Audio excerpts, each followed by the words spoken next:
We spend a tremendous amount of time, and rightfully so, focusing on our physical health. Hitting the gym, thinking about our diets. Absolutely. It's become such a priority. And we're also, thankfully, getting much more attuned to our mental health, learning about mindfulness, managing stress, resilience. A whole picture, yeah. But what if I told you there's a third, equally foundational pillar of well-being? One that, well, for many people remains kind of critically underexplored. It's something that can literally add years to your life and profoundly enrich every single day you have. Okay, I'm listening. Today, we're taking a deep dive into social health. Ah, yes. Social health. And that's right. When we talk about social health, we're really going far beyond just, having people around you. It's not just head count. Not at all.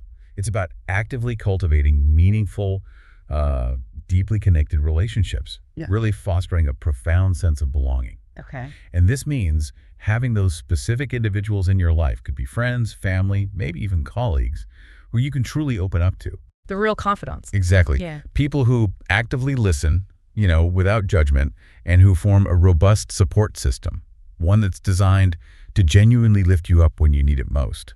It's really the quality of these bonds. That's what makes all the difference, not just the quantity. Quality over quantity. Got it. So today we're going to explore the compelling scientific evidence behind this, this often invisible yet indispensable aspect of our lives. Right. We'll uncover some surprising facts about its impact, and crucially, we'll equip you with actionable strategies, things you can do to nurture your social health starting right now. Sounds good. Let's really unpack what the research tells us. So to truly get why social health is just so indispensable, we have to look beyond just our personal feelings. We need to dive deep into the science. And the evidence really starts with one of the most remarkable studies ever done on human flourishing, the Harvard study of adult development. Oh, yeah, that's a landmark one. It really is. This isn't just another survey. It's one of the longest-running longitudinal studies on happiness and well-being in history. They track the lives of hundreds of men. And later their families too, right? Exactly. Wives and children for over 80 years. It's incredible. So what did this monumental, multi-generational research project ultimately reveal? What was the single most powerful predictor of a long, healthy, and happy life? Well, the striking finding from the Harvard study, it really defied a lot of the initial assumptions people had. Like what? Money? Career? Precisely. It wasn't wealth or professional achievement or even specific diets or, strict exercise regimens that were the strongest predictors of longevity and life satisfaction. So what was it? The consistent overarching factor was the quality of a person's relationships. Wow. Just relationships. Yes. And this isn't just some feel-good sentiment. The data clearly showed that good relationships literally act as a buffer against life's stresses. They contribute significantly to both physical and psychological well-being over a whole lifetime. That's huge. It really is. It fundamentally shifts our perspective, doesn't it? Yeah. Away from just individual achievement towards interpersonal connection as maybe the ultimate metric of a life well lived. That's a truly profound revelation. It really is. You think about how many people chase those conventional markers of success. Right. Believing that's the key. Yeah, believing that's the key to happiness. This really forces a reevaluation of our priorities. But okay, if connection is our lifeblood, what happens when that flow gets cut off? What's the physiological and psychological cost of isolation? Yeah, the sources are, they're chillingly clear on the negative impacts of loneliness and social isolation. How so? When we experience chronic loneliness, it triggers a persistent fight or flight response in our bodies. Yeah. It just keeps going. So you're constantly stressed. Essentially, yes. Your system gets flooded with stress hormones like cortisol. And this sustained physiological alarm, it actively suppresses your immune system. It raises your blood pressure. And over time, it leads to tangible, measurable damage to your cardiovascular system and even your brain. Wow. Actual physical damage. Actual physical damage. Some researchers, they don't mince words. They make a truly stark comparison. Which is? Chronic loneliness is considered as harmful to your long-term health as smoking 15 cigarettes a day. 15 cigarettes a day? Good grief. Yeah. That comparison alone should make us all pause, shouldn't it? And really consider how we prioritize our social connections. 15 cigarettes. That's a truly stark wake-up call. It really redefines what bad for your health actually means for a lot of us. It does. But okay, let's bring it back to the positive again. If the absence of connection is so destructive, What's happening inside us when we are connected? How does that actively make life better, day to day? Well, as inherently social creatures, there's a powerful biological underpinning to connection. It's wired into us. Okay. When we engage in meaningful interactions, it could be a warm conversation, a shared laugh, even just a comforting touch, our brain releases oxytocin. The bonding hormone. Right, that's what it's often called. But it's more than just bonding. Oxytocin is a neuropeptide. It plays a crucial role in social recognition, in building trust, reducing anxiety. So it makes us feel safer. Exactly. Its release actively dampens our stress response, fosters those feelings of trust, and reliably boosts our mood. And what's really compelling here, the benefits aren't dependent on having, like, a massive social circle.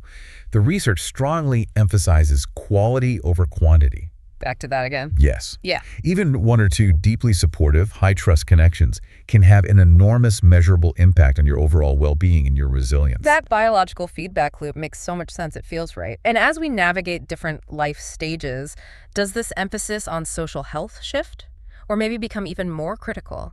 What do the sources say about its importance as we age specifically? Oh, it absolutely becomes increasingly vital with age. Yeah. Oh. Well, studies consistently show that older adults who maintain robust social ties are significantly less prone to mental health challenges, like depression. They tend to exhibit slower rates of memory loss. That's interesting. And they're less susceptible to serious illness overall. And when they do face health challenges, they actually tend to recover faster. Faster recovery, too. Yes.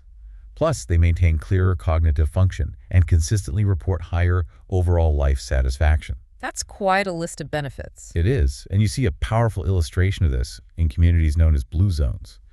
Places like Okinawa in Japan or Sardinia in Italy. Where people live exceptionally long lives. Exactly. People regularly living to 100 or even beyond. And a core element of their longevity. It isn't just diet or exercise, though those matter. It's the cultural practice of maintaining deep, lifelong social connections. So it's built into the culture. Deeply. They share meals together, they actively look after one another, and they integrate older generations seamlessly into community life. It prevents the kind of isolation that's become so common in other cultures.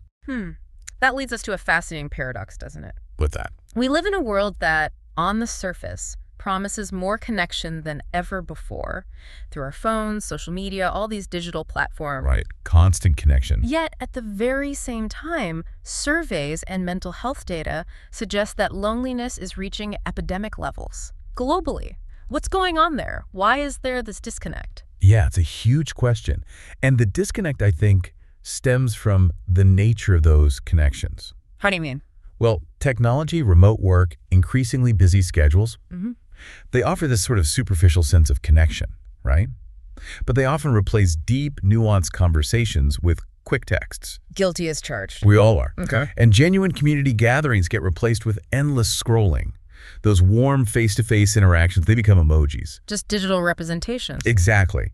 And while social media can be useful, say, for maintaining a broad network or staying in touch with someone far away, it simply cannot replace the profound neurological and psychological benefits of actual eye contact, of authentic human touch, shared physical presence, all those complex nonverbal cues that build real intimacy and trust. It's not the same thing at all. Not even close. Yeah. It's like the difference between looking at a high-definition photograph of an amazing meal and actually tasting it and sharing the experience of dining with a friend.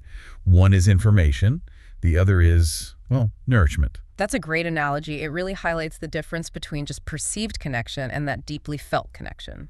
Okay, so if that's the landscape, what concrete, actionable steps can you take? What can listeners do to actually bridge this gap and cultivate truly rich social health in their own lives? What's the roadmap from our sources? Okay, the sources outline 5 key strategies, and each one has a subtle but significant impact. Let's hear them. First, nurture your existing relationships. And this isn't just, calling an old friend out of the blue, though that's good too. It's more intentional. Yes.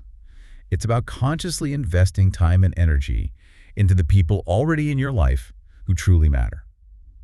Think about not just catching up randomly, but scheduling regular, intentional interactions. Maybe a weekly coffee, a monthly dinner. Yeah. Something to keep those bonds strong. Making it a priority. Okay, what's second? Second, be fully present. Now, this sounds deceptively simple. Harder than it sounds. Oh, absolutely. Yeah. In our distracted world, it's maybe one of the hardest things.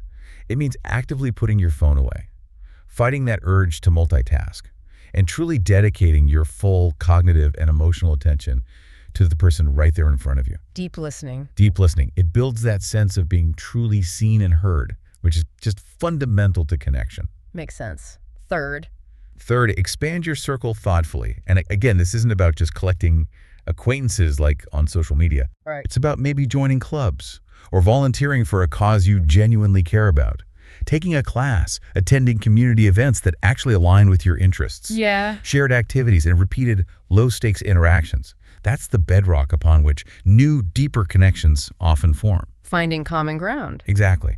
Number 4, give without expecting anything in return. Altruism. Yes, but it's powerful.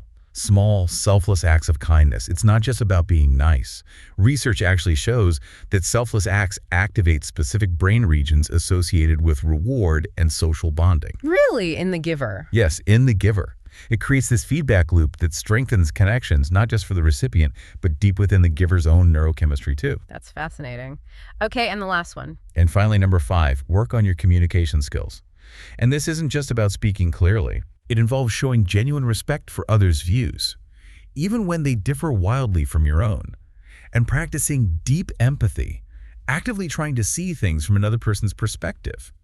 It also involves learning how to express your own needs and feelings in a way that invites connection rather than defensiveness. That's a really practical toolkit for building stronger bonds. But let's be real here.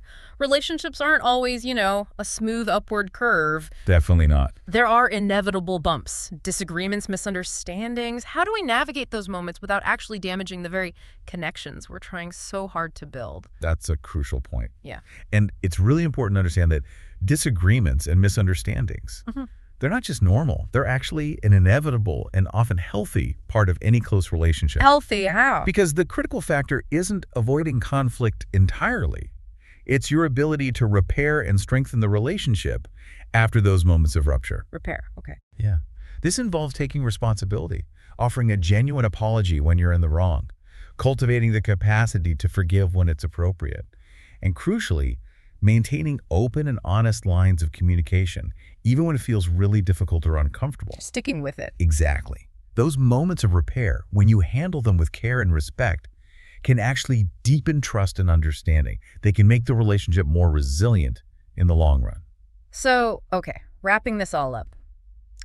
What does this really mean for us? It sounds like, ultimately, our relationships truly define our lives in the most profound ways. I think they do. They infuse our days with meaning, right?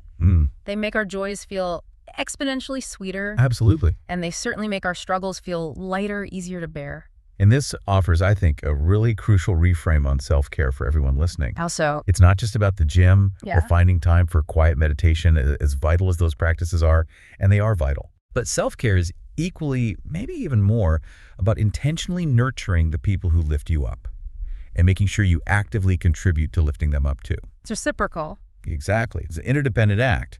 It fuels both individual and collective well-being. I love that reframe. Okay, so here's a challenge for you listening.